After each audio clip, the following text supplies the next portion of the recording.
Bienvenidos a la clase sobre organigramas. Hoy vamos a ver cómo se confeccionan los organigramas en una empresa, en una organización. ¿Qué nos muestran? ¿Para qué sirven? Bueno, todo esto y algunas cositas más que tienen que ver con esta materia de administración estaremos viendo en los próximos minutos. Este señor que ven aquí fue un escocés que emigró hacia Estados Unidos en 1830 y pico. Bueno, y en esa época empezó a trabajar para los ferrocarriles. Era una empresa muy importante, muy grande de Estados Unidos.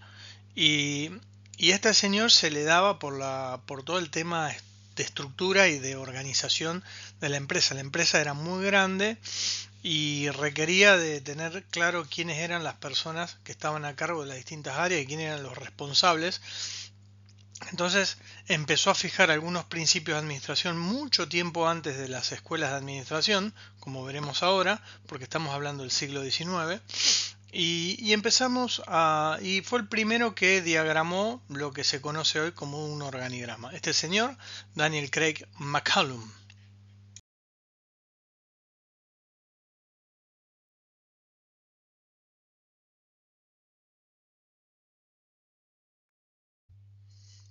Cuando analizamos un organigrama tenemos la oportunidad de ver un diagrama de este tipo. Lo que estamos viendo es cómo está hecha la división básicamente del trabajo, es decir, qué tareas hacen los empleados o las distintas áreas y quiénes las coordinan. Así que la especialización del trabajo la vemos en esta representación gráfica.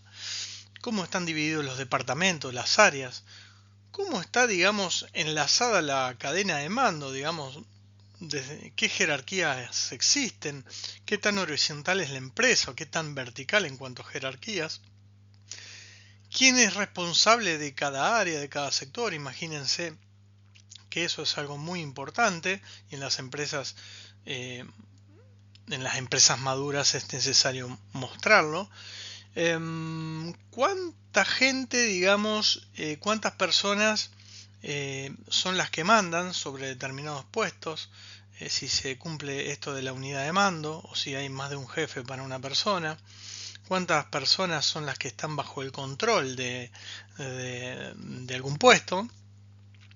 O si tiene mucho o poco, y qué tan centralizados son las organizaciones a la hora de tomar decisiones. Entonces, todo esto lo vamos a ver en los organigramas, porque esta figura de alguna manera nos va a permitir ver estas cuestiones, que ya eh, se hablaba de esto en el siglo XIX y posteriormente en el siglo XX, a principios del siglo XX, las primeras escuelas de administración ya lo ponían en los textos.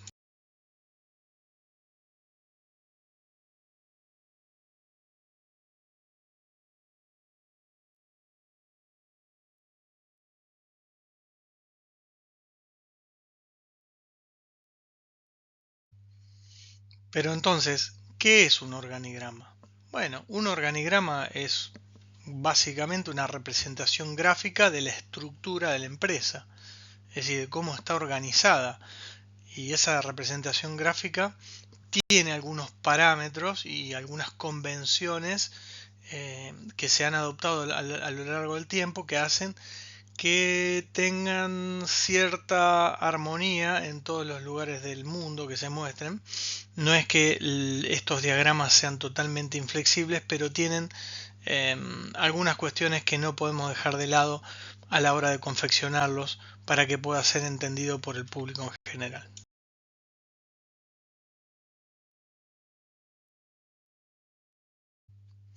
Si nos tocara trabajar en una empresa o para hacer, digamos, el organigrama, bueno, normalmente esto va a ser solicitado por el órgano administrativo máximo de la empresa. Si es una pyme, los dueños; si es una sociedad anónima, los directivos. Estos van a encargar que se haga el organigrama y se lo van a encargar a un equipo que se ocupe y que entienda de esto. Ese equipo va a tratar de captar toda la información y recabar toda la información posible con lo cual ustedes piensen que si les toca hacer el organigrama a una empresa muy grande, este equipo va a tener mucha tarea, mucha recopilación de datos. Y por supuesto, con esa captación de datos que hace a través de entrevistas, a través de la observación, las encuestas, en fin, todas las herramientas que utilicen para captar datos, tienen que diseñar el organigrama con unos parámetros que vamos a ver ahora. Y luego eso se eleva a quien contrató, que sería el órgano administrativo responsable, y va a ser sujeto a aprobación o no del mismo o a revisión. Una vez que está aprobado, se publica. Por supuesto que esto tiene algunas limitaciones.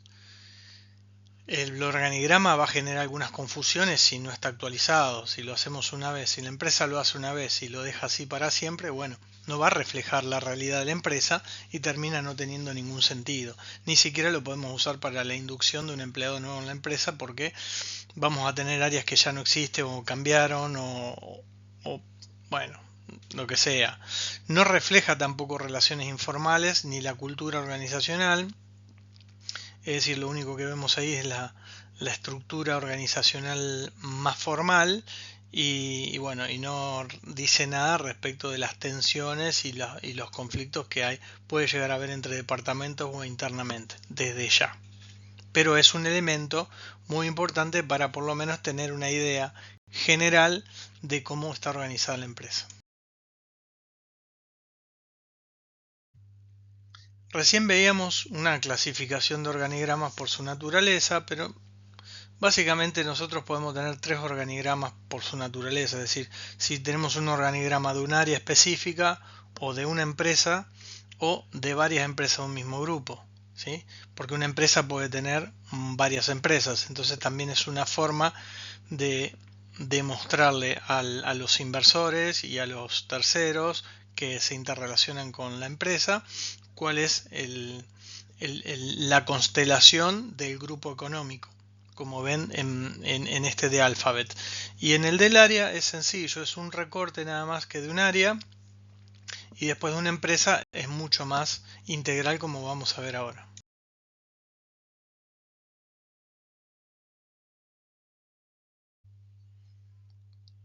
Cuando realizamos un organigrama integral, vamos a tomar una foto de toda la organización, desde la cumbre jerárquica, pasando por los mandos medios, hasta todo lo que es el sector o el núcleo operativo, que es la última parte de la pirámide. Entonces, con eso mostramos la estructura general de la empresa.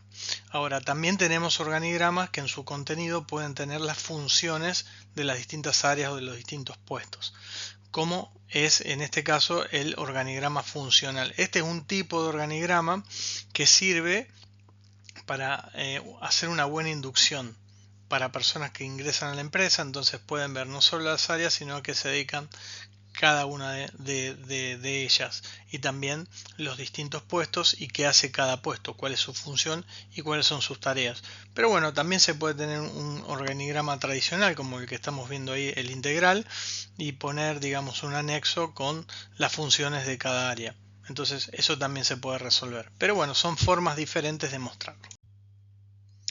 Los organigramas también se clasifican por su presentación, es decir, tenemos organigramas que son horizontales o verticales. Los más comunes son los verticales, estos que nos muestran así como una jerarquía piramidal, como ven en la figura 4.6, ¿sí? Una cabeza y cómo se va agrandando o ensanchando hacia abajo, que está el núcleo operativo, es decir, aquellos que están más cercanos a la producción del servicio.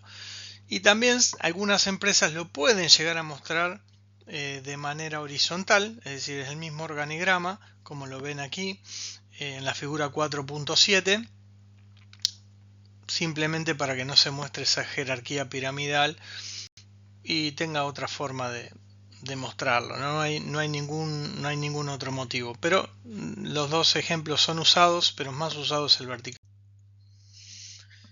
Pero también podemos hacer un mix del horizontal con el vertical, es decir, empezamos con el organigrama vertical, como ven ahí, dirección general y todas las direcciones por abajo de la dirección general.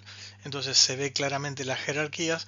Y después, para no irnos o ensancharnos tanto hacia los costados por una cuestión también de imagen, de que a lo mejor no entre todo en una misma hoja, en una misma página, y se nos dificulte la visualización, podemos hacer ahí estructurarlo de manera horizontal. Entonces ahí van que los departamentos A, B y C, que podrían ser hechos de manera horizontal, perdón, de manera vertical, ahí están hechos de manera horizontal, como pueden ver ahí, pero están en el mismo nivel, aunque parece que el departamento A, B y C estuvieran en niveles diferentes. ¿Se entiende?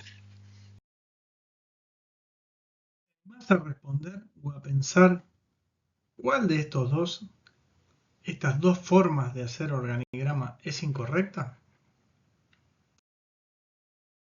Aunque se puede entender, la nomenclatura y la tradición habla de que las flechitas no corresponden. Siempre líneas rectas sin ningún tipo de aditamento. Lo mismo aquí, lo que parece ser igual no es igual. ¿Se entiende? Es posible que se entienda, pero hay uno que no se usa. Entonces siempre usamos la figura de la derecha. ¿Sí? Tenemos que trazar una línea horizontal para bajar una línea jerárquica. Aquí también vemos que hay una figura que no nos va a sonar muy familiar y nos va a parecer rara. ¿Cuál de ellas es? No se usa también. ¿Pero por qué? Porque está determinado así en los usos y costumbres. Simplifiquemos. Rectángulos de una misma proporción, líneas horizontales, líneas verticales, sin inventar nada como lo que vemos en una cruz allí, que es incorrecto. Dice la literatura sobre marcar o remarcar algunas áreas. ¿Se hace, no se hace? ¿Está bien, está mal? ¿Qué te parece?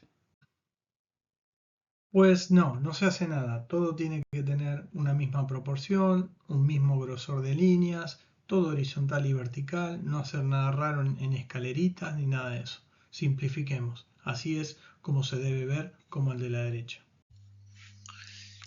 Y el mundo de las estructuras organizativas es mucho más complejo y no es tan cuadrado como por ahí nos gustaría representar en un organigrama. Entonces podemos encontrar que hay relaciones entre puestos que por ahí no tienen una jerarquía directa, pero están relacionados. Entonces, esta figura 4.16 del libro de Franklin, que también está en el campus, indica, por ejemplo, que no hay una relación jerárquica directa, pero sí una relación de trabajo entre un puesto y otro puesto que corresponde a otro área, por determinadas circunstancias. Es decir, cuando tenemos que coordinar con puestos de otra área, pero, pero respondemos jerárquicamente a la unidad de mando, a una unidad de mando diferente, podemos marcar en el organigrama con líneas discontinuas esa relación de trabajo de coordinación, que no tiene una relación jerárquica. ¿Sí? Por eso en los organigramas pueden encontrar figuras de este tipo. Y cuando tenemos algún área de apoyo o de staff, por ejemplo, no sé, la empresa cuenta con un servicio de asesoramiento legal, contable o lo que fuera, esta se va a poner en líneas discontinuas y lo van a ver ahí con la primera flecha roja, que va a estar relacionada directamente con el CEO. Estando en ese lugar, lo que a nosotros nos está diciendo que ese staff, imaginémonos que sea un asesor legal, es un asesor legal externo que reporta al CEO.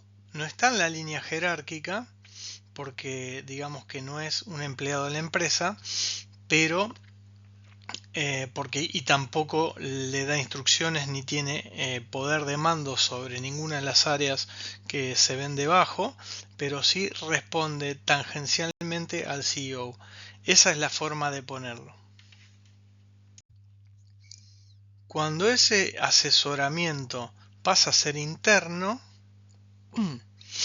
se pone con línea continua. Entonces, esto es lo que nos está diciendo, que ese asesor legal que antes estaba fuera de la empresa, que era un contratado, que seguramente era un estudio jurídico que brindaba asesoramiento al CEO, ahora es un área de la empresa con abogados en relación de dependencia que pertenecen a la organización y están jornada completa y siguen respondiendo al CEO. Lo que ocurre es que no están en la línea de mando, es decir, no se meten a dar las instrucciones ni a organizar el trabajo de los demás directamente, sino que trabajan específicamente con el CEO. Eso es lo que nos está mostrando y nos muestra este tipo de líneas. Es importante destacar que las líneas de las distintas áreas van con líneas, no pueden salir desde un rectángulo. Y otra cosa que es importante destacar es que los rectángulos, que es lo más utilizado como nomenclatura en el mundo del diseño de organigramas, tienen que ser todos más o menos de proporciones similares, ¿sí? Eso es también una estandarización que es importante. Bueno, cuando encontramos un órgano descentralizado o una empresa descentralizada, o ahí dice órgano desconcentrado, es decir, hay descentralización, no sabemos dónde ponerlo. Entonces lo que la literatura también sugiere es que se puede poner como abajo de todo, como si fuera una mini empresa y con la relación de dependencia sobre a quién reporta ese órgano desconcentrado, ¿sí? Entonces, ¿cuál es la relación de autoridad correspondiente? Acá el secretario es de quien depende ese órgano desconcentrado y con quienes se coordina. Así que esto puede llegar a ser bastante común porque hay muchas empresas que tienen alguna sucursal, dependen siempre de alguien de una casa matriz, entonces esto se trata de reflejar de alguna manera y no que sean dos empresas o dos organigramas por separado.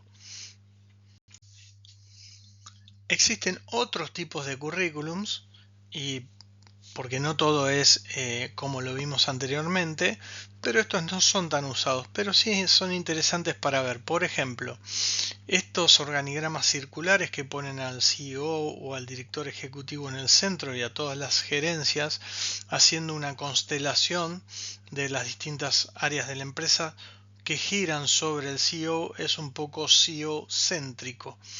Y algunas empresas utilizan en el centro al cliente, poniendo a toda la empresa alrededor del cliente. Son formas también de mostrar un organigrama menos común, pero también posibles. Cuando tenemos equipos o proyectos, es muy interesante también mostrarlos como anexo al organigrama. Entonces también se propone que además del organigrama funcional y la estructura formal podamos incorporar algunas imágenes o algunas representaciones gráficas de cómo funciona la empresa, a veces de manera interdisciplinaria. Si bien ya vimos lo de los puntos discontinuos cuando hay distintas coordinaciones y no hay relación jerárquica, podemos ver, por ejemplo, acá que cuando tenemos un proyecto y hay un equipo que se organiza con motivo de un proyecto determinado que tiene un principio y un fin y contiene ese equipo integrantes de distintas áreas de la empresa, se puede adjuntar como tal para que se vea proyecto, por ejemplo, de cambio de fibra óptica de las instalaciones de la ciudad de Rosario. Ese puede ser un proyecto y las personas que integran ese equipo pueden ser de distintas áreas. Algunos del área de tecnología de infraestructura, otros de soporte, otros de programación, alguien de administración y algún team leader que puede ser de otro área inclusive. Entonces son formas de mostrar los distintos equipos que rompen por ahí con la jerarquía que vimos anteriormente. Por último, la literatura, Franklin, muestra que se puede hacer el organigrama tradicional y después relacionarlos con estas constelaciones de equipos. Entonces, bueno, todo lo que se pueda mostrar en un organigrama siempre es mucho mejor. Y esta es una forma. Y los invito a que cuando hagamos el trabajo podamos poner en práctica todos estos formatos, estos parámetros, para mostrar de la mejor manera posible la estructura y la funcionalidad de una organización.